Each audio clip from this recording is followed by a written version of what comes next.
আমরা কিন্তু যারা যোগ্য লোক তাদের 60 বছরে বিদায় দিই না, আমরা তাদের কাজকর্ম অভিজ্ঞতা নিয়ে পুরো কাজে লাগাই।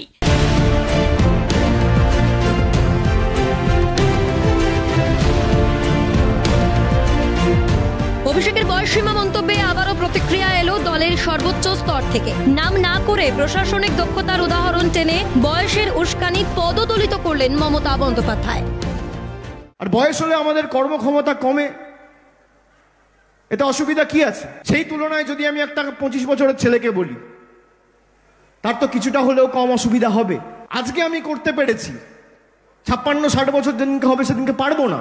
আমরা কিন্তু যারা যোগ্য লোক তাদের 60 বছরে বিদায় দিই না, আমরা তাদের কাজকর্ম অভিজ্ঞতা নিয়ে পুরো কাজে লাগাই। বঙ্গ রাজনীতির হিসেব বলছে অভিষেকের বয়সসীমার মডেল তৃণমূল বাস্তবায়িত হলে নাম বাদ যাবে একাধিক হেভিওয়েটদের।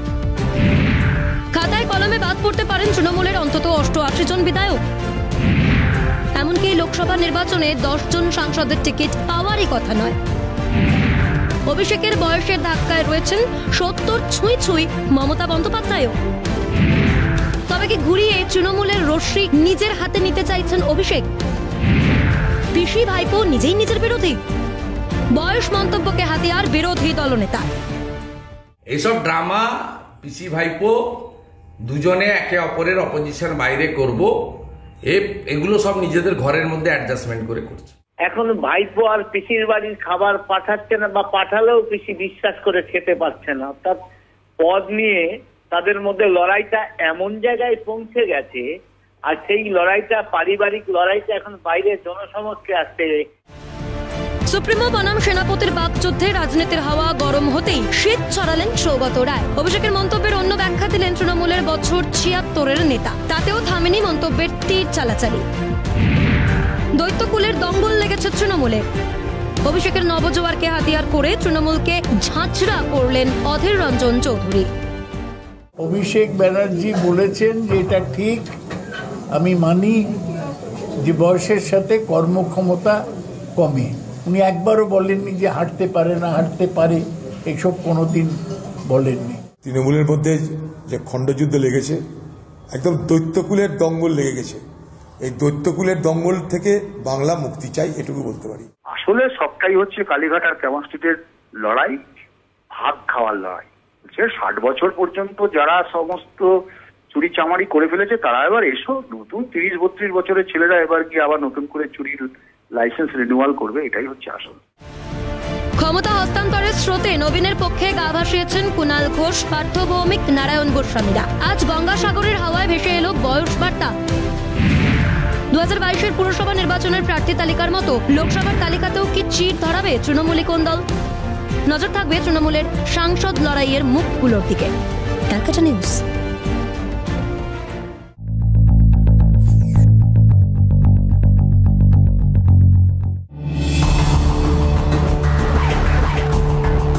সন্দেশখালীর শেখ শাহজাহান এখনো বেপাত্তা। রেশন দুর্নীতি চক্রে তার নাম ওঠার পর থেকে ইডির হানার দিন সেই যে পালিয়ে গেলেন, তারপর থেকে এখনো বেপাত্তা তিনি। এমন পরিস্থিতিতেই শুভেন্দু অধিকারী মন্তব্য করেন, শেখ শাহজাহান বের মজুর 2 নম্বর গ্রাম পঞ্চায়েতের প্রধান হাজি সিদ্দিক মোল্লার বাড়িতে আত্মগোপন করে আছেন। তবে দাবি অস্বীকার পঞ্চায়েত প্রধানের। বললেন, আমার বাড়িতে যদি শেখ শাহজাহান থেকে থাকেন তবে শুভেন্দু অধিকারী এসে তাকে খুঁজে দিক। অধিকারী যে কথাটা বলছে সম্পূর্ণ ভিত্তিহীন এবং মিথ্যা। খবরের চ্যানেলে দেখছি যে শাহজাহান বেপাত্তা, শাহজাহান বাংলাদেশে, শাহজাহান দিল্লিতে, এখানে ওখানে। তাহলে আবার সেই খবরের যে নায়ক সে বলে কি করে যে আমার বাড়িতে আছে? আমার বাড়িতে থাকে তাহলে শুভেন্দু অধিকারী এসে খুঁজে দিক। কারণ শাহজাহান একজন জনপ্রতিনিধি। তার মতে শেখ শাহজাহান একজন সমাজসেবী। তিনি মানুষের বিপদে আপদে সবসময় এগিয়ে যান, তাই জন্যই তিনি পালানোর লোক নন। আর এরপরেই তার ভয়ঙ্কর দাবি, শেখ শাহজাহান বিধানসভা জুড়ে আছেন, সাংগঠনিক কাজে ব্যস্ত আছেন।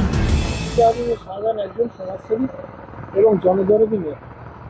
তো শাহজাহান তো কোনো অপরাধ করেনি, তাহলে শাহজাহান কেন আমার বাড়িতে থাকবে? শাহজাহান কেন পালিয়ে বেড়াবে? নয়, কোথায় আছে বলে মনে হয়? শাহজাহান এলাকায় বিধানসভা জুড়ে আছে, সাংগঠনিক কাজে ব্যস্ত আছে। শুধু শেখ শাহজাহানকে নিয়ে নয়, শুভেন্দুর অভিযোগের পর তার উপর ক্ষুব্ধ হয়ে বিরোধী দলনেতাকে হাজি সিদ্দিক মোল্লা বললেন জনবিরোধী। আক্রমণ শানালেন শুভেন্দুর দিকে। আবাস যোজনার ঘর প্রধানমন্ত্রী আটকে রেখেছে।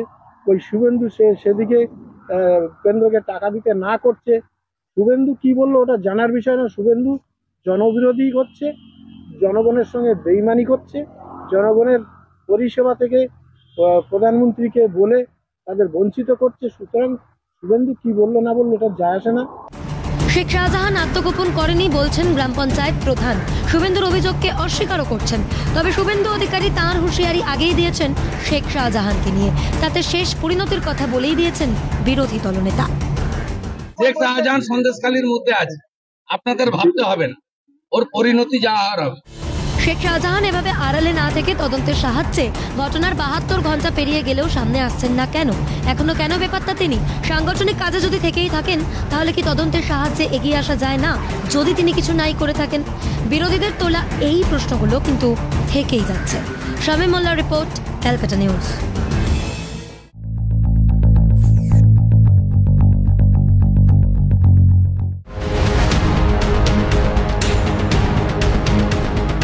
রেশন বন্টন দুর্নীতির তদন্তে গতি বাড়াতে সক্রিয় ইডি।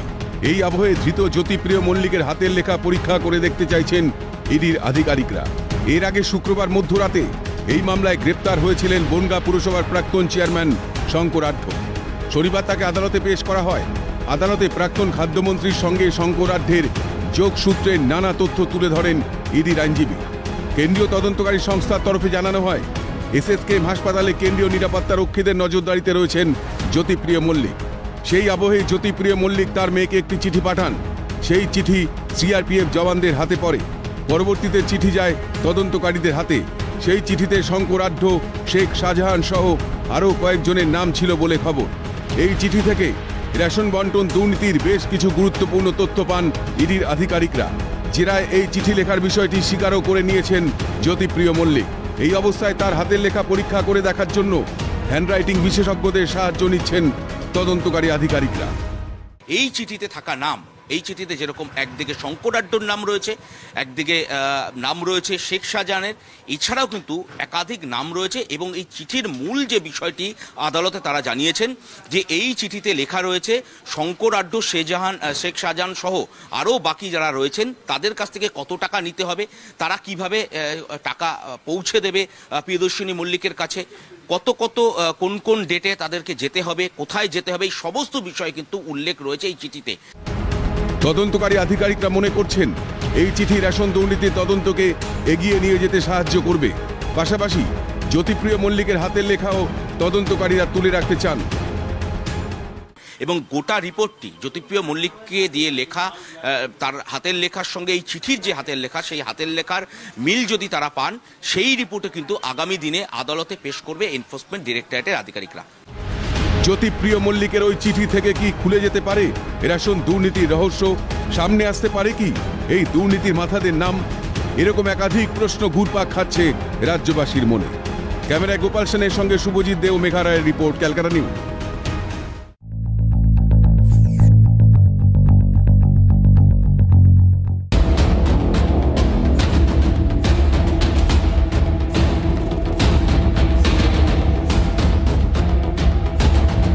এ যেন ঠিক মরার উপর খানার ঘা। একদিকে নদী ভাঙনের জেরবার এলাকার মানুষ, অন্যদিকে দিনের আলোতেই দেদারে চলছে নদীর পাড়ের বালি লুট। নিজেদের সর্বনাশ চোখের সামনে দেখেও যেন কিছু করতে পারছেন না জলপাইগুড়ির ধূপগুড়ি ডুডুয়া নদী সংলগ্ন এলাকার বাসিন্দারা। জানা যাচ্ছে ভোর 5টা থেকে দুপুর 2টো পর্যন্ত এখনো পর্যন্ত যেভাবে নিয়ে আমার পেছনে দেখা যাচ্ছে যে একের পর এক ট্রলি নামছে আর সেখানে এভাবেই প্রকৃতিকে লুট করে নিয়ে যাচ্ছে। অভিযোগ, ভাঙনের জেরে বিঘার পর বিঘা চাষের জমি গ্রাস করেছে ডুডুয়া নদী। পাশাপাশি প্রকাশ্য দিবালোকে বালি মাফিয়ারা একের পর এক ট্রাক্টরে করে বালি পাচার করে চলেছে। কিন্তু প্রতিবাদ করবে কে? বালি মাফিয়াদের ভয়ে মুখে এক প্রকার কুলু পেটেছেন এলাকাবাসী। সবকিছু দেখেও নীরব প্রশাসন, ক্ষোভ এলাকাবাসী। প্রধান আছে, পঞ্চায়েত আছে, কেউ কিছু বলে না। আর আমরা কি বলবো এখন সাধারণ মানুষ? আমাদের তো দেখুন, এই যে আমাদের এই পাশের জমিটা যে ভীমক্ষেত, এখানে 2.5 বিঘা জমি ছিল আমাদের। 2.5 বিঘা, এখানে 1 পোয়া আছে, মোটামুটি 300 টাকা জমিন আছে। মাথায় দেখতে শরীরের অবস্থা, খাইতে পারি না, মানুষের হাজিরা করতে লাগে, জমিন সব ভেঙে নিয়ে গেছে নদী। ওদিকে আমার টাকার সময় নেই আর কি। তো আমি প্রথমে বললাম যে আমাদের করণীয় এখানে কিচ্ছু নাই, প্রশাসন যদি না দেখে, প্রশাসন তো জানে এটা, এই ব্যাপারটা। এইভাবে বালি পাচারের ফলে ধ্বংস হচ্ছে প্রকৃতি, ক্ষতি হচ্ছে চাষের জমি, কিন্তু প্রশাসনের হুঁশ ফিরছে কই? নদী ভাঙন রোধের জন্য স্থানীয়রা দাবি করেছিলেন বাঁধের, সেই বাঁধই বা হলো কই? বিষয়টি খতিয়ে দেখার আশ্বাস শাসক শিবিরের, পাল্টা সরব হয়েছে বিজেপি। কিন্তু ওখান থেকে যদি কেউ বালু পারমিশন ছাড়া, বিএলও সাহেবের পারমিশন ছাড়া যদি কোনো কেউ যদি কাজটা করে থাকে, সেগুলো অবৈধ।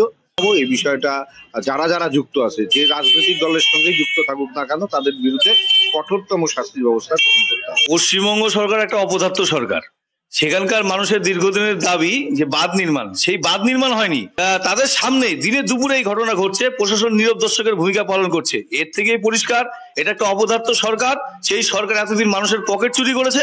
কখনো ভুটান সীমান্ত লাগোয়া চামুরচি নদী, তো কখনো ধূপগুড়ির নেপালি বস্তির একাধিক নদী থেকে চলছে অবাধে বালি পাচার। কিছুই কি দেখছে না প্রশাসন, নাকি প্রশাসনের মদতেই চলছে বেআইনি কাজ? কি করে দিনের বেলাতে এভাবে চলছে বালি পাচার, উঠছে সেই প্রশ্নই। জলপাইগুড়ি ধূপগুড়ি থেকে ঝিলাম দেব, ক্যালকাটা নিউজ।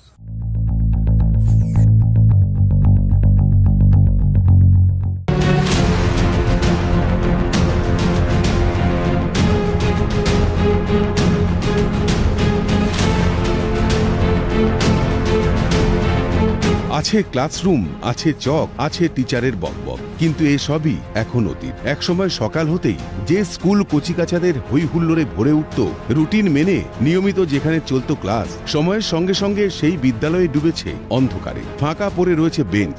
বর্তমানে প্রধান শিক্ষকের দেখা পাওয়া গেলেও দেখা মেলে না পড়ুয়ার। দেখলেই বোঝা যায় অবহেলার ছাপ স্পষ্ট। উত্তর দিনাজপুরের ইসলামপুরের সুভাষনগর জুনিয়র হাই স্কুল পরিণত হয়েছে নেশার আখড়ায়। রাতের অন্ধকারে এখানে মদ খাওয়া চলে, মদের বোতল পাওয়া যাচ্ছে। একটা শিক্ষা প্রতিষ্ঠান, সেখানে পড়াশোনার জন্যই তো এই মানুষগুলো চেয়েছিল যাতে এই শিক্ষা প্রতিষ্ঠানটা সরকারি অনুমোদন পায়, কিন্তু সেটা কিন্তু হয়নি। অনেক ছেলেপেলেরা এখানে মানে মদ ঠদ এগুলো হাবিন এইসব ধরনের খায় ওরা। সন্ধ্যা তারপরে রাত্রিবেলা হলে অনেক ছেলেপেলেরা এখানে কিন্তু আড্ডা ফাড্ডা মারে। কিন্তু কেন এমন দুর্দশা? জানা যায়, দীর্ঘদিন ধরে বিদ্যালয়টিকে সরকার অনুমোদিত করার দাবি জানাচ্ছেন এলাকার বাসিন্দারা। স্কুলটি সরকারি অনুমোদন না পাওয়ায় পড়ুয়ার সংখ্যা কমতে কমতে শূন্য হয়ে দাঁড়িয়েছে। এ বিষয়ে মুখ্যমন্ত্রী মমতা বন্দ্যোপাধ্যায়ের দ্বারস্থ হয়েছিল স্কুল কর্তৃপক্ষ। অভিযোগ, পুরসভা বিষয়টি নিয়ে আশ্বাস দিলেও কাজ কিছুই হয়নি। 40 বছর ধরে লড়াই চলছে, অথচ মানে স্কুলটা হচ্ছে না। আমরা চাই যত তাড়াতাড়ি হয়, মানে সরকারিভাবে যদি মানে উদ্যোগ নিয়ে যদি ওরা স্কুলটার ব্যবস্থা করেন তো খুবই ভালো। স্কুলে ছাত্রছাত্রীর সংখ্যা কিছুদিন আগে স্কুল চলছিল, তারপরে মানে অনেক দিন ধরেই দেখছি যে স্কুল আর চলছে না। এখন শুধু মানে এখনই ছাত্রছাত্রী শূন্য আছে।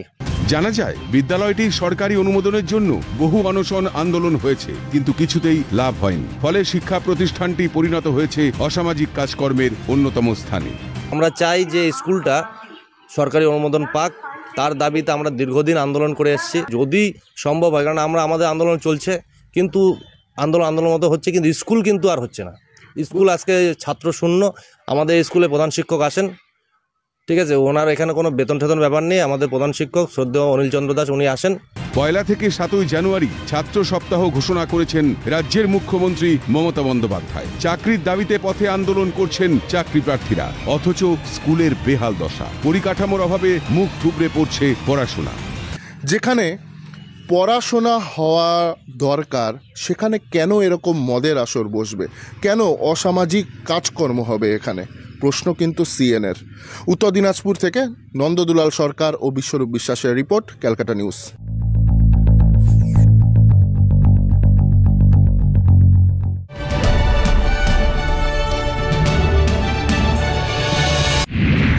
করোনার মতো মহামারীর সঙ্গে লড়ে যখন বিশ্বের তাবড় দেশ ধুঁকছে, তখন ভারতের আর্থিক বৃদ্ধি ঊর্ধ্বগামী।